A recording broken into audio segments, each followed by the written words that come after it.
അപ്പോൾ നമ്മുടെ ഇന്ന് ആദ്യത്തെ ടോപ്പിക്ക് ബ്രോങ്കോ ഡൈലേറ്റേഴ്സ് ആണ്. ബ്രോങ്കോ ഡൈലേറ്റേഴ്സ് എന്ന് പറഞ്ഞു കഴിഞ്ഞാൽ നമുക്കറിയാം, എന്താ പേരിൽ നമുക്ക് ക്ലിയർ ആണ് അല്ലേ. ഫാർമക്കോളജിയിലൊക്കെ ഒരു മെയിൻ ടോപ്പിക്കാണ് ബ്രോങ്കോ ഡൈലേറ്റേഴ്സ്. ബ്രോങ്കോ ഡൈലേറ്റേഴ്സ് എന്ന് വെച്ചാൽ ബ്രോങ്കിയൽ മസിൽസിനെ ഡയലേറ്റ് ചെയ്യുന്നവ. ഓക്കെ, അപ്പോൾ അതിനൊരു ഡെഫിനിഷൻ നമുക്ക് ആദ്യം പഠിക്കണം. വാട്ട് ഈസ് ബ്രോങ്കോ ഡൈലേറ്റേഴ്സ് പറയുമ്പോൾ we should say the perfect definition, right? So bronchodilators are the medication which makes breathing easier by relaxing the muscles and widening the airways. Okay, ഈ flow chart തന്നെ നമുക്ക് പഠിക്കാം. ബ്രോങ്കോഡൈലേറ്റേഴ്സ് എന്താ ചെയ്യണത്? അതൊരു മെഡിക്കേഷനാണ്. അത് breathing easier ആക്കിയിട്ട് എന്ത് ചെയ്യും? മസിൽസിന് ബ്രീത്തിങ് ഈസിയർ ആക്കുകയാണ് ചെയ്യണത്. എങ്ങനെയാണ് അത് ആക്ട് ചെയ്യണത്? മസിൽസിന് റിലാക്സ് ചെയ്തും അതുപോലെ തന്നെ എയർവേസിനെ വൈഡൻ ചെയ്തുമാണ് ഇത് ആക്ട് ചെയ്യണത്. ഓക്കെ, ആൻഡ് അതിൻ്റെ മെയിൻ ആയിട്ടുള്ള യൂസസ് എന്ന് പറഞ്ഞു കഴിഞ്ഞാൽ എന്താ? ആസ്മാറ്റിക് ആയിട്ടുള്ള കണ്ടീഷൻസിലാണ് നമ്മൾ കൂടുതലായിട്ട് എന്ത് ചെയ്യണത്? ബ്രോങ്കോ ഡൈലേറ്റേഴ്സ് നമുക്ക് പ്രിസ്ക്രൈബ് ചെയ്യാറ്. ഓക്കെ, ആൻഡ് ബ്രോങ്കോ ഡൈലേറ്റേഴ്സിന് ഒരു ക്ലാസിഫിക്കേഷൻ ഉണ്ട്. ബ്രോങ്കോ ഡൈലേറ്റേഴ്സ് മെയിനായിട്ട് ക്ലാസിഫൈ ചെയ്തിരിക്കുന്ന 3 എണ്ണമായിട്ടാണ്. ഒന്ന് ബീറ്റാ ടു സിമ്പതോമൈമെറ്റിക്സ്, ഒന്ന് methyl xanthines and anticholinergic drugs. Okay, അതിൽ ആദ്യം first one is beta two sympathomimetics. Beta two sympathomimetics എന്ന് പറഞ്ഞു കഴിഞ്ഞാൽ അത് നമുക്ക് ഒരുപാട് പേഷ്യൻസുള്ള എഴുതി കണ്ടിട്ടുള്ളൊരു മെഡിസിനാണ് സാൽബിറ്റമോൾ, റൈറ്റ്? സാൽബിറ്റമോൾ, ടെർബ്യൂട്ടലിൻ, സാൽമെട്രോൾ, ഫോർമെട്രോൾ അങ്ങനെയുള്ള ഡ്രഗ്സ് ഒക്കെ അതിന് എക്സാമ്പിളാണ് ബീറ്റാ ടു സിമ്പതോമൈമെറ്റിക്സിൽ. മീഥൈൽ സാന്തിൻസിൽ മെയിൻ ആയിട്ടുള്ള എക്സാമ്പിൾസ് ആണ് തിയോഫിലിൻ, അമിനോഫിലിൻ, ഡോക്സോഫിലിൻ.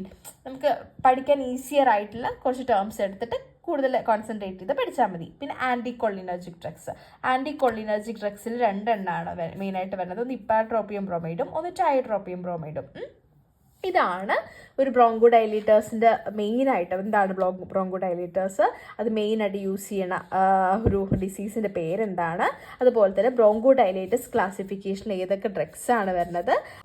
അപ്പോൾ ഇത്രയും നേരം നമ്മൾ അതിൻ്റെ ജനറൽ ആയിട്ടുള്ള കുറച്ച് കാര്യങ്ങൾ പഠിച്ചു. ഇനി നമുക്കൊരു ഡ്രഗ് എടുത്ത് അതെങ്ങനെയാണ്, ആ ഒരു ബ്രോങ്കോ ഡൈലേറ്റർ എങ്ങനെയാണ് നമ്മുടെ ശരീരത്തിൽ ആക്ട് ചെയ്യണേന്ന് നോക്കാം. അപ്പോൾ നമ്മൾ അതിനുവേണ്ടി ഞാൻ എടുത്തേക്കുന്ന ഡ്രഗ് എന്ന് പറഞ്ഞാൽ സാൽബിറ്റമോൾ ആണ്. സാൽബിറ്റമോൾ നമുക്കറിയാം ഒരു ബീറ്റാ ടു സിമ്പതോമൈമെട്രിക് ആണ്. അതുകൊണ്ട് തന്നെ ഇതൊരു ബീറ്റാ ടു അഡ്രിനോ റിസപ്റ്ററിലാണ് ആക്ട് ചെയ്യണത്. ബ്രോങ്കിയൽ സ്മൂത്ത് മസിൽസിലായിരിക്കും ബീറ്റാ ടു അഡ്രിനോ റിസപ്റ്റേഴ്സ് കാണാം. ഈ ബീറ്റാ ടു അഡ്രിനോ റിസപ്റ്റേഴ്സിൽ വന്ന് സാൽബിറ്റമോൾ ബൈൻഡ് ചെയ്യണ സമയത്ത് അഡിനൈൽ സൈക്ലേസ് എന്ന് പറഞ്ഞൊരു എൻസൈമിനെ ഇത് ആക്ടിവേറ്റ് ചെയ്യും. എന്ത് ചെയ്യും? അഡിനൈൽ സൈക്ലേസ് പറഞ്ഞ എൻസൈമിനെ ആക്ടിവേറ്റ് ചെയ്യും. സോ ഈ അഡിനൈൽ സൈക്ലേസ് വന്നിട്ട് ATPനെ CAMP ആക്കി കൺവേർട്ട് ചെയ്യും. അങ്ങനെ CAMPയുടെ കോൺസെൻട്രേഷൻ നമ്മുടെ ശരീരത്തിൽ കൂടും.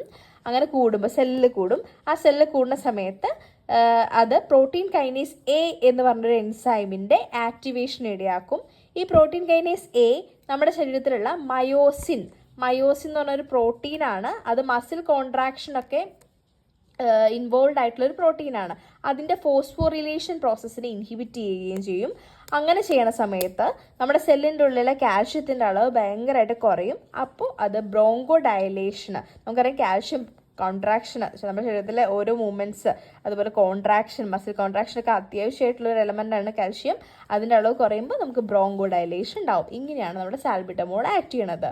ഓക്കെ, അപ്പോൾ എന്തെങ്കിലും ടോപ്പിക്സ് ഇതുപോലെ വേണമെന്നുണ്ടെങ്കിൽ കമൻറ്റ് ചെയ്യാം. അത് നമുക്ക് അടുത്ത വീഡിയോയിൽ ചെയ്യുന്നതായിരിക്കും. താങ്ക്